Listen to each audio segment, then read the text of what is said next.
Considering home security? Consider this. For 140 years, ADT has helped stop more crime than any other home security company. The yard sign isn't just a sign, it's a line in the sand. It's no wonder 5 times more people choose ADT to protect their homes. Visit ADT.com to learn more. For license information and terms and conditions, visit ADT.com.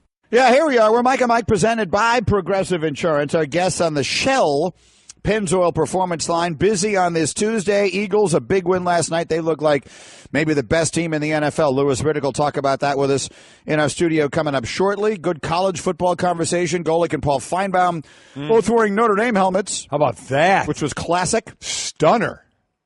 I did get a good picture of it that someone sent me, so I posted that. If you want to see it. It's going to be out there. It's a good picture. And you know what I noticed in the picture? If you just look at your face, if you didn't know who that was, I've never so almost anyone who watches our show and knows our show knows Mike Golic Jr. now, because he's become so well known here at ESPN, doing a ton of stuff, and it'll be a big part of the show going forward when you guys go on starting in a month or so. If you just looked at that picture, just saw the face, you would think it was him. That not that one necessarily right there, but the one that I posted. If you look at mine, let me look at my phone. If you look at that, you would just think it was your son. Now, I've never thought he looked like you. I've never thought Mikey looked like you, but when I just look at that picture, I see his face in that. The only thing is, I only know him like playing with a beard. Yeah, but with you're right. If you look really closely, you can tell it's you. Yeah. But when I just quick look at the picture, it makes sense. He's my son. Him. Yeah, no, I know that. Yeah, but I've never thought that he looked like you. Like your kids don't. I don't think any of them really look, but Jake looks more like you than the others. You think I'm that much better looking than all of them? No. I mean, absolutely not. Okay. They don't look much alike. You and your brothers don't look alike. Your brothers look like each other, and you don't look like either of them. No, I do not. Brings a lot of questions. Jake looks a little bit different from in your family. Like Mikey and Sid look a little more like, they look like siblings. Jake doesn't look as much like them. Jake looks a little more like you. Whatever the point is, right? When I looked at this picture, that's you the see only Mike more than me. I see him. When I first looked at it, I thought it was.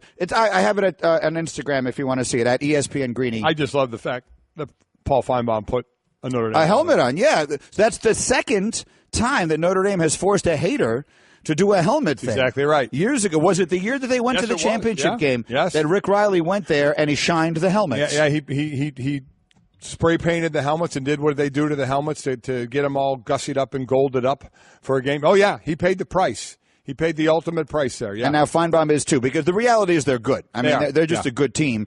Whether they wind up in the Final Four or not, there's a lot left to be decided before we get to that. There's huge games this weekend, obviously, that'll determine part of that. All right, we'll get back to all of that, but I want to do a little bit on the World Series here. Game 1 tonight. Of course, you'll hear every pitch here on ESPN Radio, as always. 100 degrees tonight in L.A. That's hot. Let's make this Straight Talk, brought to you by Straight Talk Wireless. Best phones, best networks, no contracts. I have both starting pitchers tonight. Let's start with Clayton Kershaw. We all know that history has not been kind to him generally in the playoffs. Here's his first chance in the World Series, talking about his emotions and his anxiety leading up to the start. Obviously, that didn't work. No, someone just said in my ear that didn't work. Hey, thank you very much for that. I was sitting here thinking, boy, I thought that worked out great. We can't hear him, we can't see him, and there's just a still photo of a basketball player on our screen, and I was thinking it worked out just great. I thought I was mesmerized. Someone tell me in my ear when you have it ready to go. Yeah. Is that or have it ready? Okay, let's hear Clayton Kershaw on his butterflies. There's always butterflies, I think this time is when the butterflies and the anxious is more so than, once you throw that first pitch, it kind of all goes away. And at least with me, I think leading up to the game is when the anxiety kind of kicks in, just because you want to get things going, But I hope, those butterflies in my stomach, when those leave, then I know it's probably time to retire. So it's a good feeling, and makes it, just care about what you're doing more than anything. I so agree with that. When I hear, and I flat out, I can't sit there and say I know in every instance that I don't believe someone. They say, I'm not nervous, or I don't get nervous. I find that so hard to believe. Now, once your game, your pit, whatever starts, I can see it. Then you're in your mode. You're doing your thing. But before that, I don't know how in any game that you don't have butterflies, some sort of nervousness, anxiousness going on. And Kershaw, no different than anybody else. Doesn't matter how high you paid you are, how less you're paid than the top guys. You're going to feel butterflies, I think, before games. Yes. The problem for some, I think, has been that it affects you. Yeah, it affects them in an adverse way. Yep. I think there are some for whom it's a positive thing. And Bill Russell famously always used to say that he threw up before every big game. And his teammates, I forget, it might have been Tommy Heinsohn. I forget who I heard say this, but he said he never felt good if he didn't see Russell throw up because he knew that meant he was ready to play. And obviously Bill Russell is one of the greatest winners of all time. So he harnessed that into a positive way. History, I think, is also filled with some guys who were not at their best in the biggest games, and it has to be that they didn't use that anxiety the right way. It worked against them. It got to them. Kershaw is one of the guys that we sometimes have wondered about in that regard. Yeah, that's the next step for him, and his legacy is to come through in the postseason. You know, it's one thing to be called the greatest regular season guy of all time. When in football, we saw that again with Peyton Manning. Got a couple of Super Bowls. The last one, a little more different than the first one, but still, you got to get it done for the greats. It's about that postseason legacy. And then there's the counterpart tonight to Kershaw, and that's Dallas Keuchel, who will take the mound in 100-degree temperature with one of the great beards in all of sports right now. And his last outing didn't go so well. It didn't against the Yankees. Against a team that he had traditionally dominated. Here's Dallas Keuchel on preparing to pitch in the heat with the beard. Dallas, what's it going to be like pitching in this heat tomorrow? And is it hot enough that it might make you think about shaving?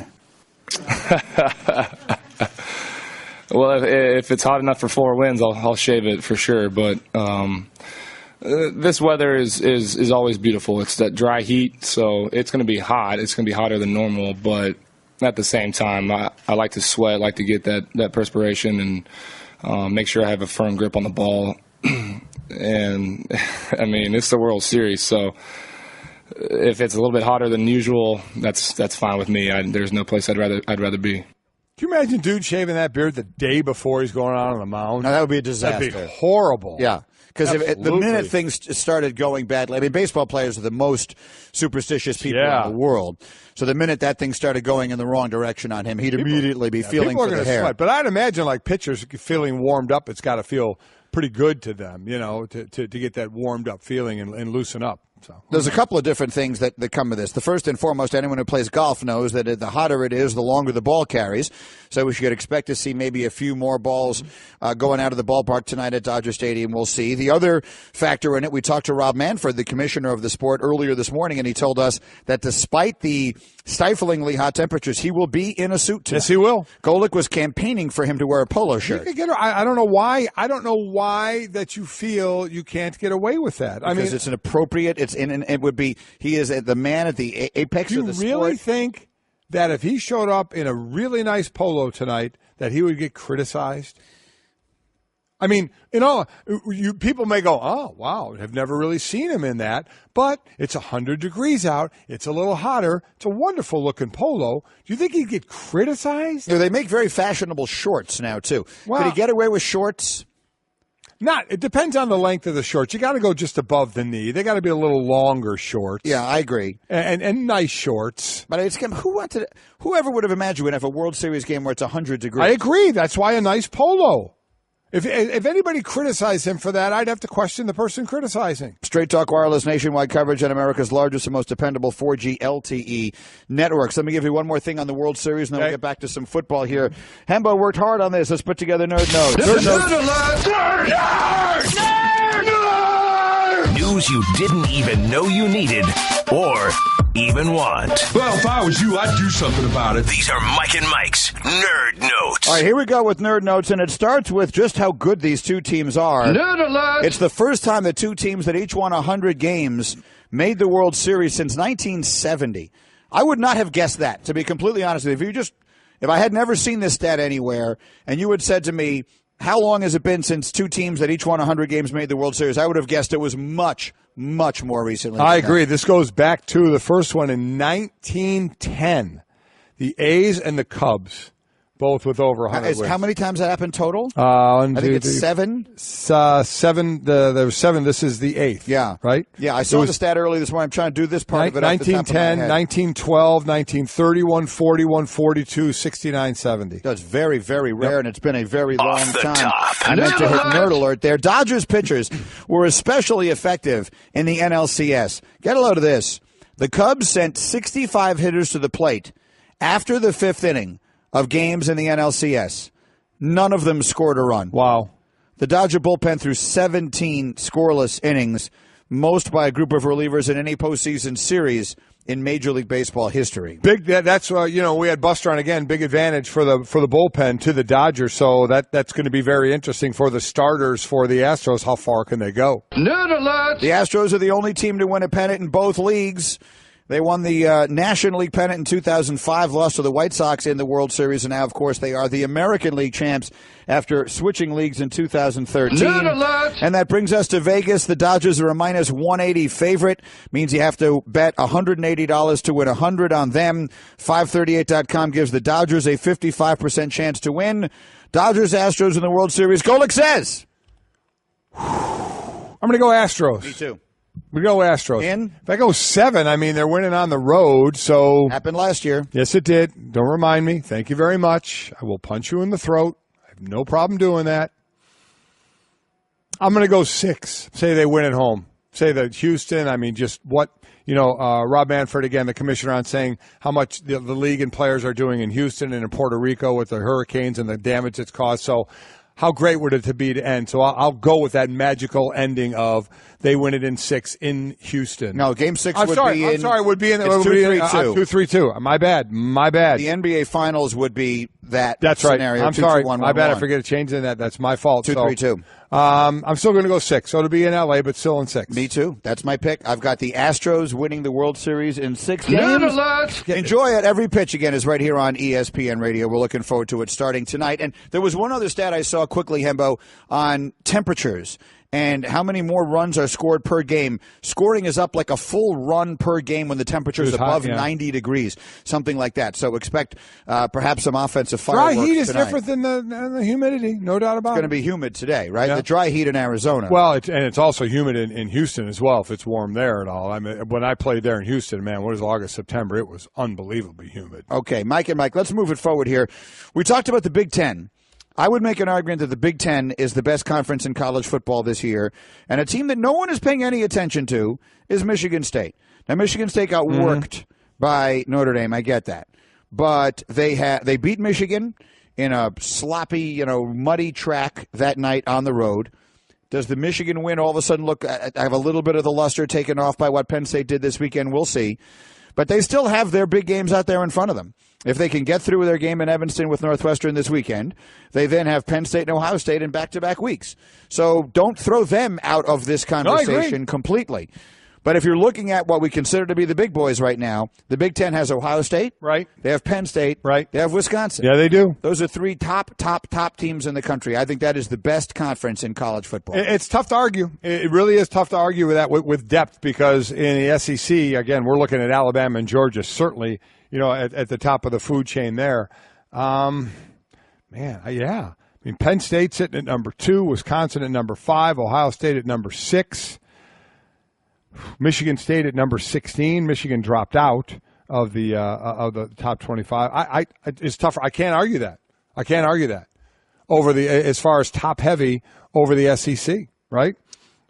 I think so. I mean, the SEC has Alabama and Georgia. They have Alabama 1, Georgia 3 going on down the line. Where's Auburn? I mean, you're going to go Auburn is number 19. Mm-hmm. And then? LSU, number 23. Hembo just sent me a note. Believe it or not, Michigan State is an FPI underdog on Saturday at Northwestern. Believe it.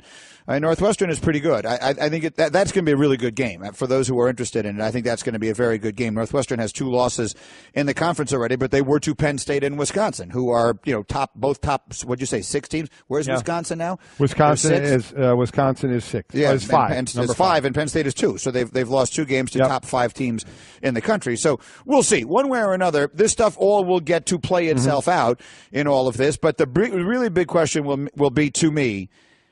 If Alabama and Georgia wind up getting to the conference championship game, both unbeaten, could that conference get 2 teams in? I think it absolutely could. We've never seen a conference get 2 teams in the current format. The key thing there is how many other undefeateds are there? Remember, there's never been more than 1 undefeated in the years that we've had the playoff. There can't be enough that it eliminates them completely. There's no way in the world there are going to be 4 undefeated teams. No. I don't think that. I actually don't even think is it physically possible? Well, no, from the other. Well, you can get one of the Big 10. 12, Big 10. You can't get it in the 8. You can get the SEC, the Big 10, and the Big 12. Oh, and TCU. You could. So you could. Okay. So in theory, if 4 teams, including Alabama or Georgia, wind up unbeaten, then yes, the loser of that game is out. But let's say that's exceedingly unlikely, which it is. History tells us. Well, no, that's not going to happen. 4 undefeateds. You're talking about 3 in who are undefeated, and then the 1 loss team. No, you could get 4 undefeateds. You could get TCU. Right. You could get the U. Right? Couldn't you get Miami? You can get Miami. You could get an unbeaten team out Miami. of the ACC. That's what I forgot. I forgot the ACC. So you can't. You could not get going to happen. TCU. No, it's not going to happen. It's not going to happen. So let's discount that because it isn't going to happen. No. Then does the loser of that game have a better argument than a conference champion with 1 loss? Do you know what I mean? Sure. The other that's one when you got to look at schedule. Conference champion. Well, that's when you have to look at schedule. Now, are you talking a conference champ with 1 loss? I'm talking about a 1-loss Ohio State, for example. Yeah, that's Ohio State has 1 loss, a one-sided game to Oklahoma. Georgia's 1 loss would be Alabama. That's what I'm saying. So that would be the best loss there is. But Ohio State would be a conference champion. Right. Their loss would not have been their last game. What did we learn about conference championships last year? Just ask Ohio State. It didn't make any difference. That's exactly right. But I think you have to look at schedule. You know, this now is about the opinion of these people in a room as opposed to whatever else it used to be that decided all of this. How important should when you lost this game be? It isn't in any other sport. Well, it shouldn't matter, but we know in the minds of, and as I said, these people are human beings. They're human beings. So to think that some of that doesn't go into play and that this isn't computers anymore, that doesn't come into play where the last thing you saw of a Georgia team is a loss.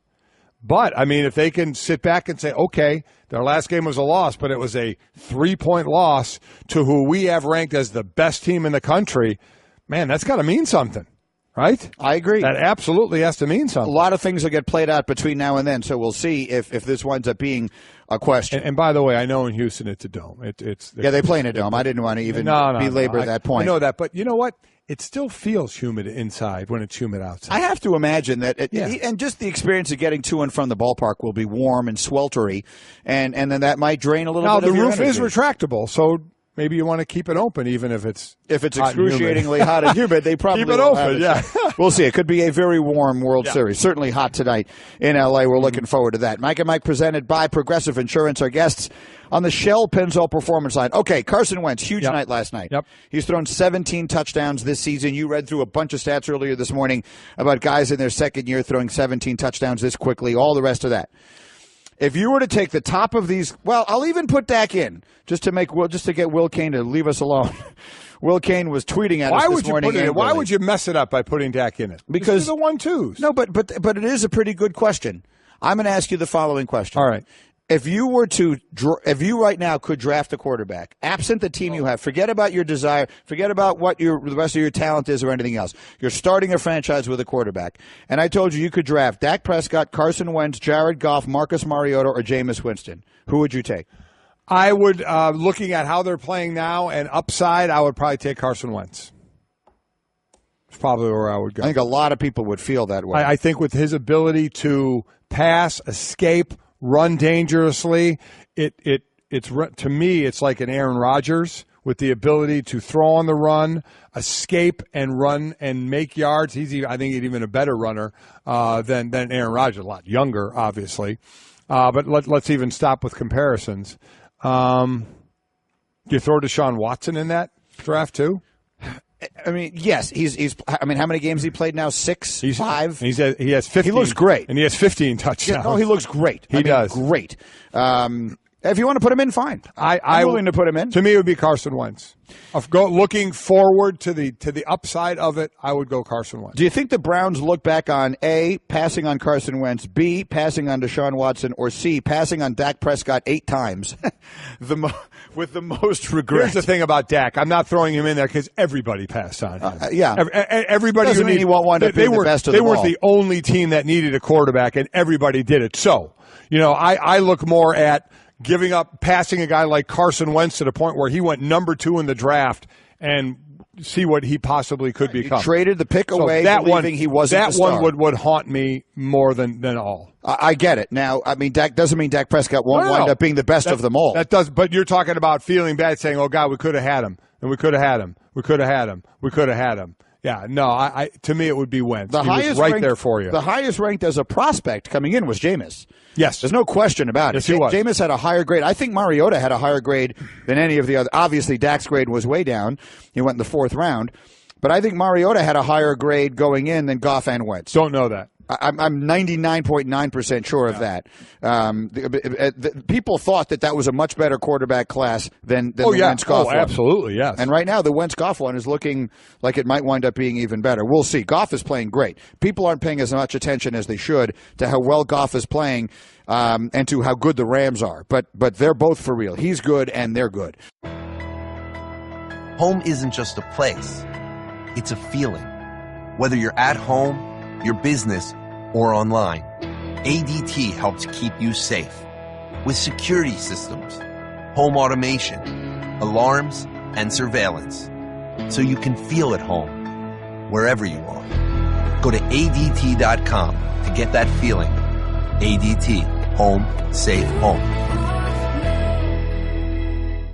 Hey everyone, Mike Golic here. Support for Mike and Mike podcast comes from our friends at Rocket Mortgage by Quicken Loans. Chances are you're confident when it comes to your work, your hobbies, your life. Rocket Mortgage gives you that same level of confidence when it comes to buying a home or refinancing your existing home loan. With Rocket Mortgage, you can apply simply and understand fully so you can mortgage confidently.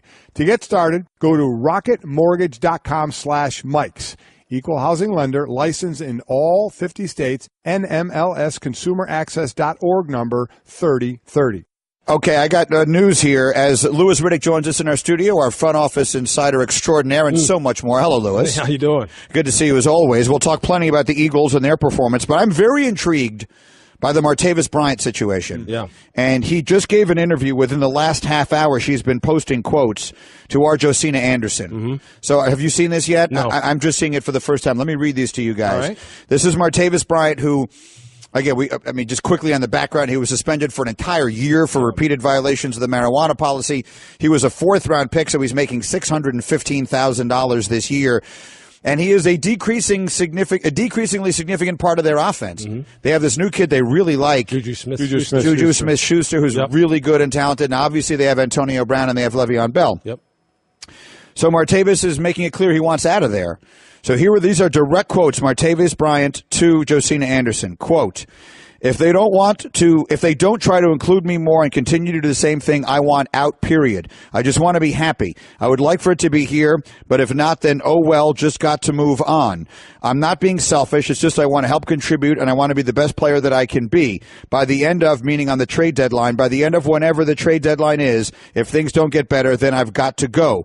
If they refuse to trade me, then so be it. I'm not going to re-sign. I'll just play next year out. I'm not tripping. These are direct quotes from Martavis Bryant to Josina. So you've got a smile on your face I can't quite identify, Louis Riddick. What does it mean?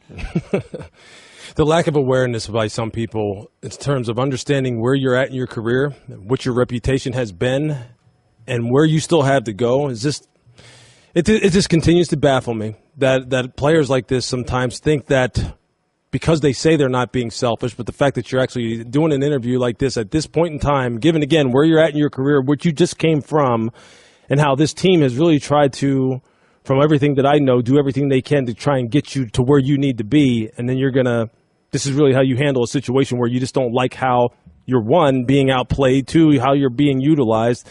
It's just baffling to me that you would go this route. It just is, and that's why I left, because this is one of those things that you can sit here and you can talk around in circles all you want, But there's really only one way to handle this kind of thing. It's really just to keep your mouth shut and keep working. And hopefully what winds up happening is your coach winds up kind of getting you back into the fold. You start producing again. And if it so happens that Pittsburgh isn't the place for you, then other teams look at you as someone who's not a malcontent and not a big mouth and not a guy who's not aware of where you just came from and the mistakes you've made in the past. Because right now, I promise you, there's no GMs who are sitting there going, yeah, you know what? Let's call Pittsburgh and see if we can get Martavis out of there because, he's the exact kind of guy we want to bring into our culture. No one's doing that right now. As a matter of fact, people are doing just what I did when you were just looking at me. They're going, okay. It's amazing to me. I mean, it is selfish. You sit there, as soon as you say, I'm not trying to be selfish, it's exactly what you're doing. You're putting the spotlight on you. For a guy that all his problems he needs to look in the mirror for, when he said, I came back, I did it all myself, I got no support, that's fine, dude. And if you're back, that's great. If you kicked your problems, but they were yours. You did that. Sure. Nobody else. You put yourself in the position you're in. So now on the field, you have a chance to put yourself in a position where we're in. You know the ball's going to Antonio Brown. You know the ball's going to Le'Veon Bell. They like Juju Smith-Schuster a lot in what he's doing.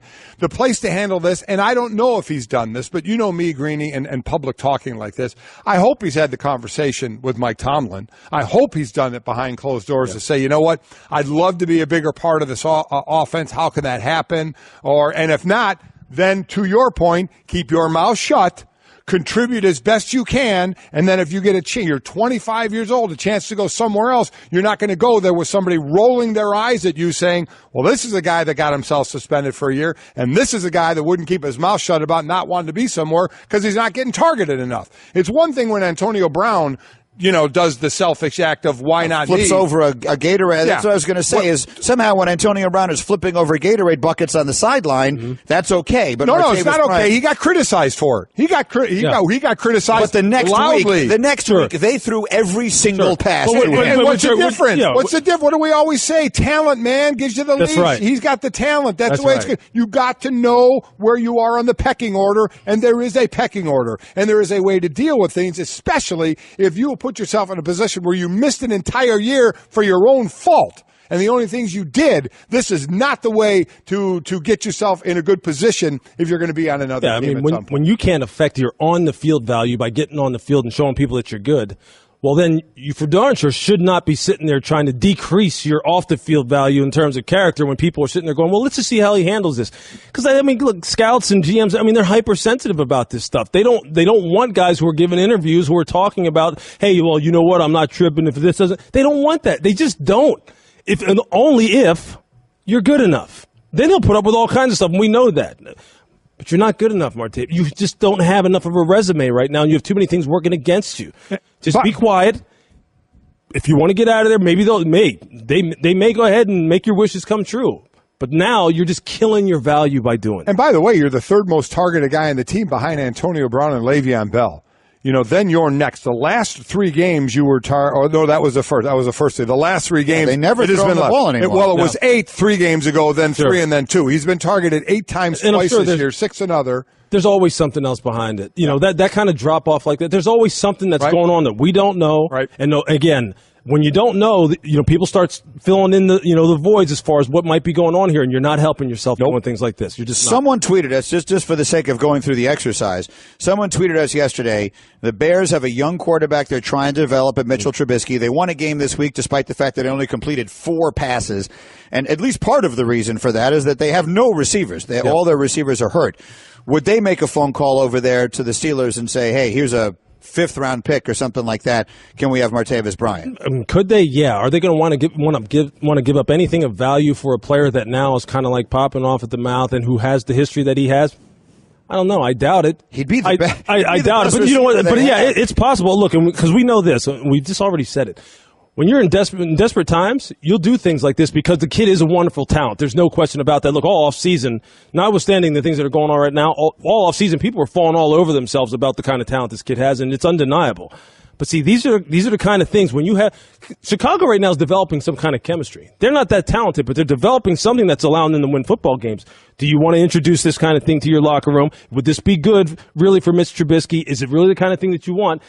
Again, this could be the perfect destination where maybe you could find yourself playing for the Chicago Bears, but you're hurting yourself by talking. That's exactly right. You're hurting yourself. If you want to get to a place like this, just Just let them Be do their thing. professional That's about right. Maybe you'll get there. Yep, that's exactly right. It's. I'm not suggesting it isn't a bad situation. I totally understand that, and I understand his history, very recent history, makes him probably the last person in the world who should be doing this. Right. That said, I kind of understand a guy who is as talented as he obviously is. I mean, there have been games. You go back over the course of before he got suspended. There were times when you wondered, are they the best 1-2 punch it receiver in the whole league? Exactly there's no question he's talented. But if you are trying to formulate an exit strategy because you want out and you truly do want out, this probably isn't Plus, the one. What Louis said is absolutely right. There's a reason you're seeing the numbers go down like that. There's a reason that we don't know about that's going on there. If that guy's that talented, you'd want to get him the ball. But there's a reason he's not getting the ball. Yeah, I mean, there's a lot of things that always go into it. And Juju's rise as far as being a dependable player, a dependable, consistent player, obviously has a lot to do with it. All right, Mike and Mike, Louis Riddick is here with the Straight Talk, brought to you by Straight Talk Wireless. Best phones, best networks, no contracts. Jay Cutler has a couple of ribs. He is unlikely to be healthy enough to play. They play Thursday against the Ravens. He's not going to play. Let me ask you this. Do you believe that if he was healthy, after the performance Matt Moore put on in the second half against the Jets this weekend, Cutler would still be their starter? Yeah, I think he would. Because I think once you give a guy the money that you give him to bring him off the street, when you already knew that you had Matt Moore there in the first place, something led you to believe that Matt Moore wasn't good enough. That's why you brought him there. So you're not going to pull the plug like that. Look, coaches have egos. Coaches don't want to be wrong. Coaches don't want to be called out on Mike and Mike for saying, hey, look, well, now you made a coaching change and you already had that guy in-house. Why did you sign Cutler in the first place? They don't want to face that kind of stuff. Although, Ryan Clark said this was the best move that Miami has ever made, it was, by default in the history of their organization. Listen, I can't prove this. But, hey, I will say this. Matt Moore, he's been one of my favorite backups for years. When I was back in scouting, when I was with Philadelphia, I thought we should have signed him in 2011 coming out of the lockout. I thought this guy is perfect. He may not be able to sustain it if you started him for 16 games, kind of Ryan Fitzpatrick-like, although he's not the turnover machine that Fitzpatrick is. But he's perfect in that role. And that's why when you see him get a chance like this and he performs, it's not shocking. So what does he have to do? Say he gets 3 starts. What in your mind does he have to do where Cutler's back, he's healthy, and Adam Gase says, you're our guy? You know what? The number one thing, Golic, is always this for backups. Don't lose it. Don't turn it over. Now let's work from there. Let's just start from where you're not losing games for us by turning the ball over, putting us in bad play calls, bad situations, making bad audibles, and just get the ball to the playmakers. I know it sounds simple, but I'm telling you, that's what backups are asked to do when they get in the game. Don't lose it. You don't have to win it. Just don't lose it. Now, if you can win it, that's gravy for us. That's what he has to do. The one thing I'll say is if he continues to play the way he played this past weekend, they're going to have a tough time taking him off the field for Cutler. No question. They've had one of the worst. I mean, they had won 3 games, but they had one of the worst offenses in the league. Many a backup come in during a game, do well, and then all of a sudden they get a number of games, and it doesn't work out that way. There's a reason there's a backup. So let's see. Here's the thing. We don't have to guess. This is going to play out. He's going to get a few opportunities to see where it goes. Yeah, and if not, then Jay Cutler will come back and continue cutlering the Dolphins right out of the playoff race. All right, we continue with Louis Riddick in a moment. There is no sport where a player's overall success is more dependent on factors that are beyond his control than football. That's clear. There have been a lot of players who might have turned out to be great players who wound up in terrible situations and couldn't show it. So with that as the backdrop of this thing, as we look at a guy like Jared Goff, I want to give you credit. In August, you tweeted, unless the bottom falls out on Goff, he's going to be the comeback player of the year. Call me crazy, I don't care. Well, he is that right now. Yeah. He's starting to look like the number 1 pick in the draft, and the team is 5-2. But what a difference a year makes. It's not just a year of experience and all of that kind of stuff. He looks like a different person from one coaching staff to the next. Only because I've kind of, on a much smaller scale, I've been through that in my career, all right?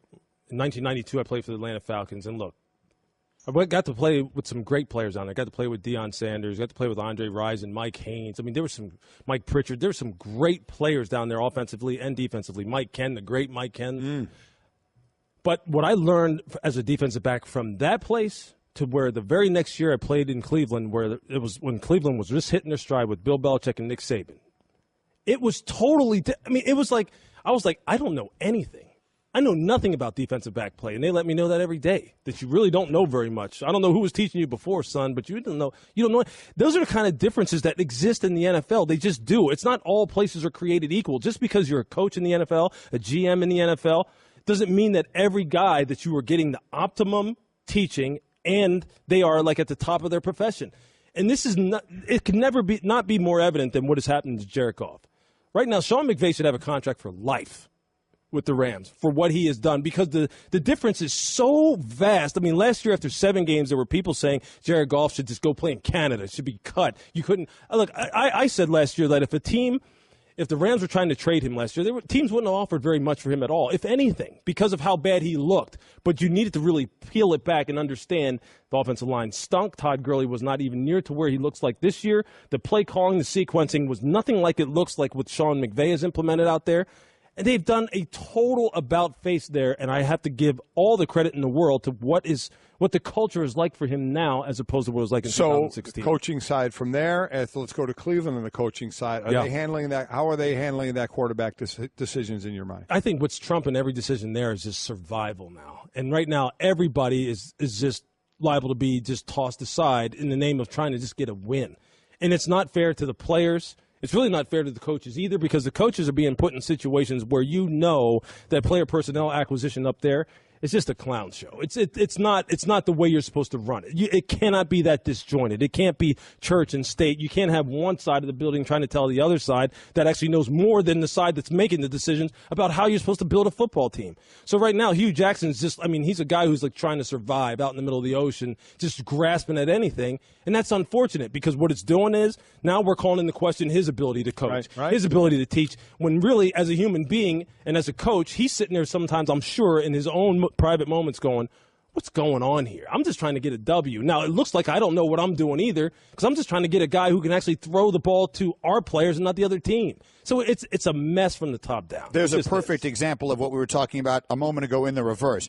Deshaun Kaiser has been thrown into a situation in which no one would succeed. Sure. Right? No one. I'm not suggesting he's handling everything great or that he's going to be a great player. I have no idea. Right. But he's in a situation in which practically no one would succeed. He has no veteran leadership there at all in the quarterback room to teach him what to do. The other 2 quarterbacks they kept are not even a combined 50 years old between the 2 of them. So that whole thing has been a mess. Super quickly, before we get to the bobbleheads. Right. The top of the draft in the last 2 years, 2 years ago and 3 years ago, Jameis, Mariota, Goff, Wentz. If they were redoing that thing and all 4 of them were available, who would go first? Would it be Wentz? Oh, Wentz would, for sure. But I think, the thing also that you have to remember, just one thing, when we were talking with Jared Goff, Carson went to the best situation, bar none, without a doubt. Philadelphia did one thing right by a long shot. They invested a ton of money into the quarterback position by virtue of how they formulated the coaching staff. He has so much experience to draw from now between Doug Peterson, Frank Reich, and John DeFilippo. It's insane the amount of teachable information, or rather usable information, they're giving him right now. And when you combine that with a guy who really, when you interviewed him before the draft, all the teams that interviewed him that I talked to said the guy is a football savant. Now when you get pristine teaching and a team that understands we're going to invest a lot into developing this position, it's hard for him not to succeed. Now that he's got weapons too, now that he's got guys like Alshon Jeffrey and Zach Ertz is coming on, it's perfect. It's just perfect. Right now, he looks great, and the Eagles are 6-1. Okay, help me with this, Louis. Golic is going to read a couple of tweets. We're going to give away a bobblehead. 5 Too Far Tuesdays. Tell me who wins. This one. The Bears' defense is going to lead them to the NFC North title. No. North Carolina State will upset both Notre Dame and Clemson and head to the playoff. No. Both pitchers tonight will have over 10 strikeouts. Georgia and Notre Dame will play for the national championship. Not only will Notre Dame make the college playoffs, they'll be in the title game and redeem themselves against Bama. I don't see it happening. Which one do you pick? I'm going with the pitchers. I'm going with that, too, and I don't even know anything about baseball. You both are going with the pitchers? Yeah, but I know the other stuff is outlandish. Give that guy a bobblehead. Nope, guy's not getting it. Nick is getting one. Congratulations, Nick. Not only will Notre Dame make the college playoffs, they'll redeem themselves against Bama. Woo! Oh, man.